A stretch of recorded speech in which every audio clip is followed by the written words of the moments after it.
Hi, welcome to this video. So finally I'm going to make a video on my Canon G7X Mark II, which I have been using on and off as a street photography and travel camera. I'm not really going to go into the specifications of the camera because honestly most of those does not matter apart from the ones which deal with the optics, and I have probably forgotten most of the specifications. I'm going to just give you a commentary on the usability of this camera, certain modifications which I have done to it, which are quite evident and which I think Canon should have put into this camera in the first place, but they didn't, and certain advantageous and disadvantageous parts of this camera, so some good sides and bad sides of this camera. And also I would like to highlight the fact that when it comes to photography, the age of the camera doesn't really matter.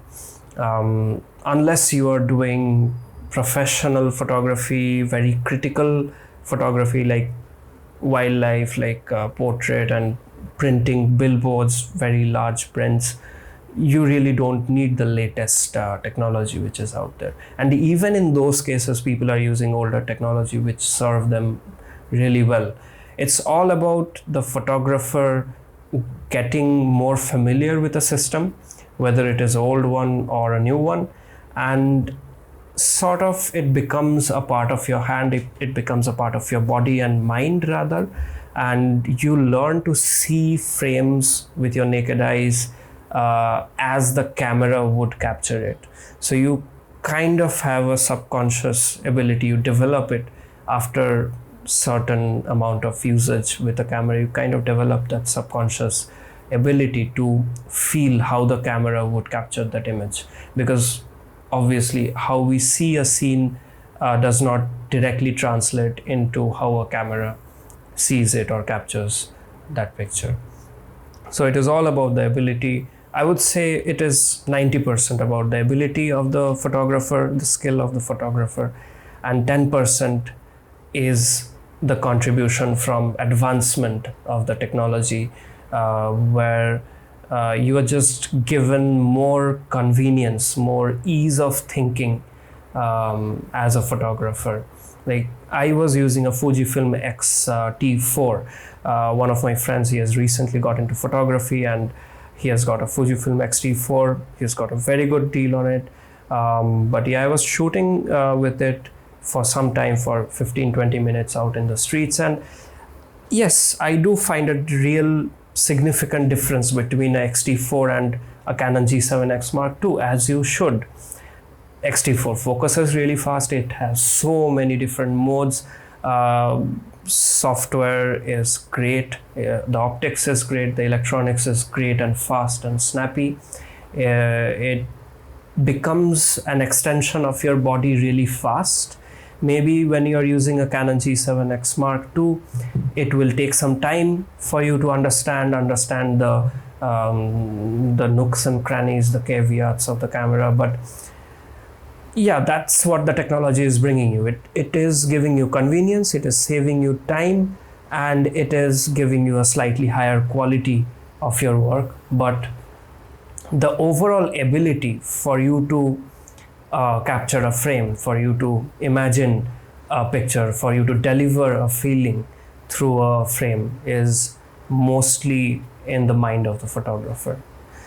All right, so camera age does not really matter. Maybe it matters a minute bit, but when you're getting into street photography, when you want a daily carry camera where you can throw it in your bag and forget about it, just a beater camera, it doesn't really matter. This is an 8-year-old camera and it's going strong. There's still a demand for this in the market. Certainly you have to choose a proper model when you are buying a camera, even if it's old or new. But yeah, if you choose a good model, there's nothing better than a good deal on an old camera which performs really well. Alright, so enough for the rant. I will get into the aspects which really help me take good street photographs. So the first thing is the tilty screen. I don't want the subject in most cases to be aware of me while I'm taking a photo. So I tilt it up, maybe I rotate it to the side, I look in a different direction, and the photo is taken in another direction. So that is really important. Although it has a selfie type tilting mechanism, I don't really use it because I don't like taking pictures of myself. And I really like the tactile controls. It eliminates the need for getting into menus or touching the screen for changing the settings. I have a aperture ring here, although you can set it to other settings.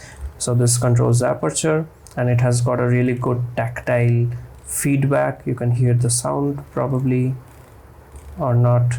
And if you flip this switch downwards, it becomes completely smooth.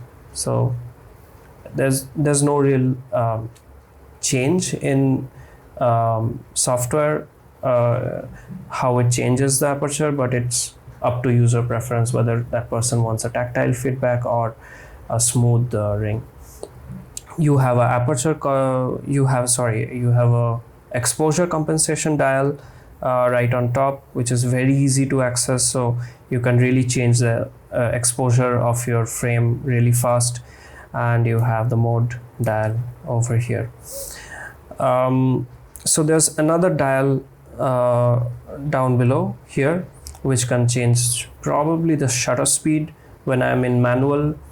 And yeah, so basically I like dials. I like to have the controls give me a tactile feedback when I change them. And yeah, this camera kind of satisfies all of those needs. You have the aperture, you have the shutter speed, you have the exposure, and if you keep it at auto ISO, keeping a maximum limit for the ISO, the exposure compensation dial kind of compensates and automatically changes the ISO for you. All right, so the build quality is really solid. It's a metal build and it has got a good heft to it. Although the grip I do not like. I am not that confident when I'm gripping this and walking around, so I really have to be mindful of gripping it well. And sometimes when I'm walking around, I push it against my palm with these fingers would rest on the grip, and that would push it against the palm. And sometimes the buttons are pressed, but not always. I would say like 5% or less than 5% of the times the buttons would get pressed or something. So that's something which I can live with. I don't really mind that, but Canon could have had a better grip, but I won't complain given the profile of the camera is really slim. And as for a daily carry, I don't consider a camera which is larger than this as a daily carry camera, because out of the box this camera's profile would look something like this. So this is the modification which I added later on. This is a added filter ring on the camera, but the profile, I would say it's about 2 inches in thickness, and the general profile kind of fits in your palm. I'll come to the modification later, but anything larger than this I don't consider a daily carry. You can't really throw it in your bag. You have to be mindful. You have to create some space in your bag for that to go in. I can put this camera into my bottle holder, or I can just throw it on top of all the other stuff which is in the bag, or even in the smaller pockets in the bag. So coming to other street photography cameras which have come out recently, right, like the RICO GR3, which is a great camera, but the deal breaker for me was the tilty screen, because I don't want the viewer or rather the subject to be aware of the photography going on, because I like taking candid pictures, and the RICO kind of is a little bit too obtrusive, although the RICO is sold as a very unobtrusive camera. And yes, in terms of looks, it is very unobtrusive. It doesn't really attract any attention, but the fact that you have to pull it up to your face to shoot a picture makes the subject aware that you are taking a picture. So that was the major downside or major comparing factor between the Canon G7X Mark II or Mark III versus the RICO GR. And also, so I talked about a friend who got into photography. He told me that RICO GR3 has come out with, or RICO has come out with a new GR3 variant which has a diffusion filter inbuilt. So yes, let's talk about that. The photos which you're going to be taking with this camera are probably not going to be billboard prints, or probably not going to be portrait pictures or critical business pictures. Or I mean, you're not going to go to a client and take pictures with this camera. Maybe you'll take your DSLR, you'll take your mirrorless or your higher end camera for that. So RICO's and Canon G7X's are travel cameras, travel buddies. Just throw it in your backpack camera, street photography cameras. So in those cases, you would benefit from the added dramatic effect diffusion filter adds. But let me tell you something. This camera, even without having a diffusion filter, gives you that diffusion effect. Yes, optically it's a defect, but I really like that effect. And it has gained a cult following because of, I wouldn't say because of, but that effect is a heavy contributor in generating that cult following, because we all get a picture which is kind of film-like, kind of not perfect, not super sharp, but it has certain diffusion in the highlights, and it kind of gives you a slightly dreamy effect, which is the perfect balance between your super sharp pictures, which are like tack sharp, and completely dreamy pictures, which you probably take with a pinhole lens or something. So I would say have a comparison between the picture output of this camera. I don't know about the Canon G7X Mark III, but the Mark II image output already has a diffusion effect in it. It is not an effect, it is a defect rather. It's an optical defect, but you get that feature here. I would call it a feature because it adds value or adds the dramatic effect in my pictures. Yes, RICO GR3, probably the diffusion filter does that effect or performs that function better than this, but is it really worth that extra price over this camera? Now coming to the Fujifilm X100 series, that camera is too big for me to carry daily. I was getting a similarly priced X100 earlier versions. I don't remember which version, but it was too big. I really have to create a space in my bag dedicated for X100 series cameras, and also having a viewfinder kind of biases you towards taking the camera up to your face to shoot it, and this the lack of a viewfinder on this camera gives you the flexibility or biases your mind to shoot it from a hip angle or tilting the screen up and shoot it. So it is less obtrusive, I would say, in that way. And also the Fujifilm X100 series it looks quite flashy, although it looks retro, it looks flashy, so it attracts a lot of attention from your subjects. All right, so now coming to the modification which I did, I should rather speak on why I did the modification in the first place. So okay, before I get into the modification, I would like to talk about the SD card. If you get this camera or any camera, max out on the speed of the SD card. I would highly recommend that.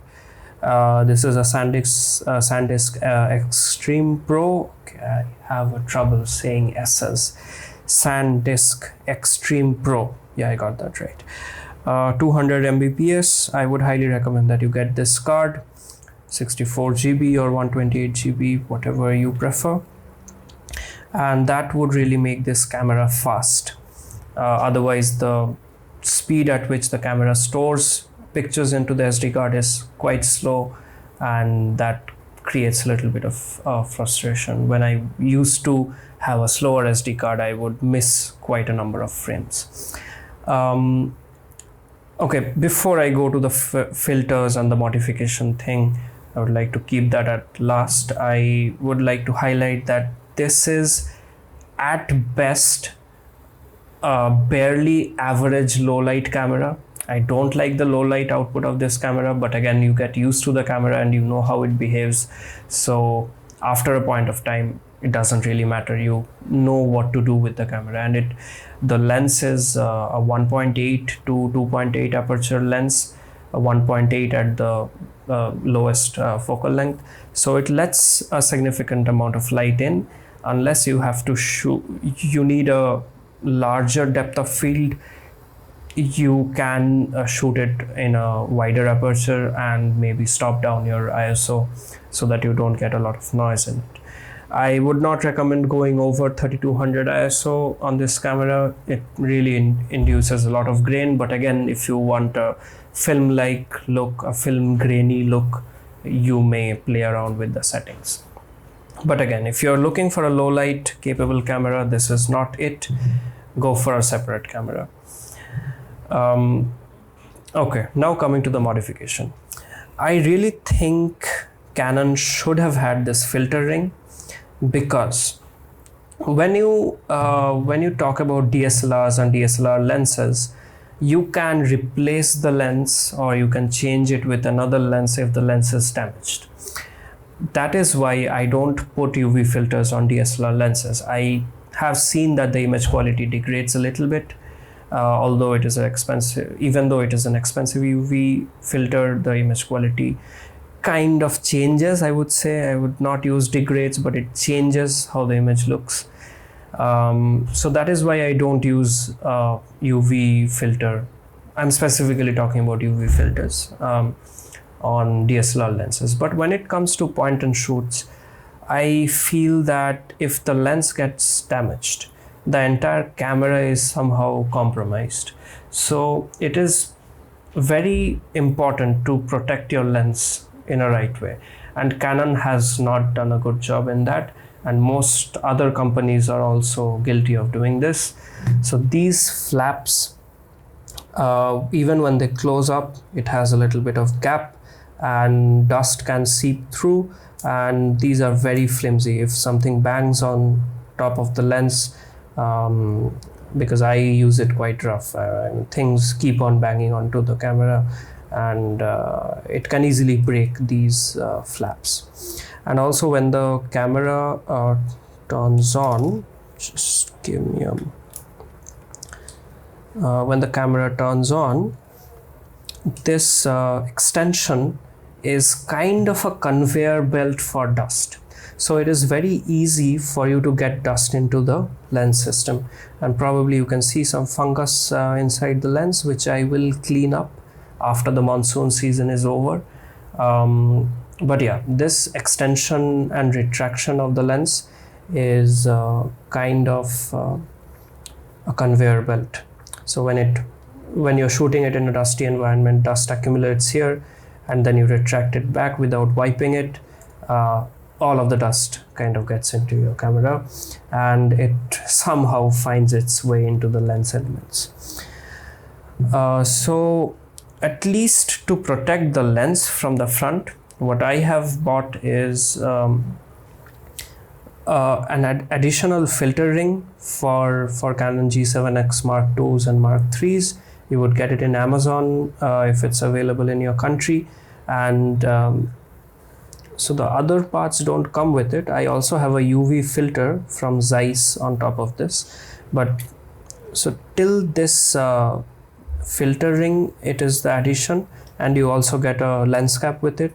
By the way, this is my ham radio call sign, so if you are in Mumbai and if you want to get on a ham chat, you're more than welcome to just text me up before that, or ping me up on Echolink rather. Alright, so again, to protect the lens while I am shooting it, I like to have a UV filter on my point and shoots. This UV filter is from Zeiss. It's a really good quality, really good optical quality UV filter. I got it for a very good deal. I got it for 1200 rupees, although it is a 4000 rupees unit. The shop had this lying around for a long time. They just had to get rid of it, and no one buys 52mm filters anymore because probably 52mm lenses don't get made nowadays. So they were in luck that I was modifying my G7X Mark II.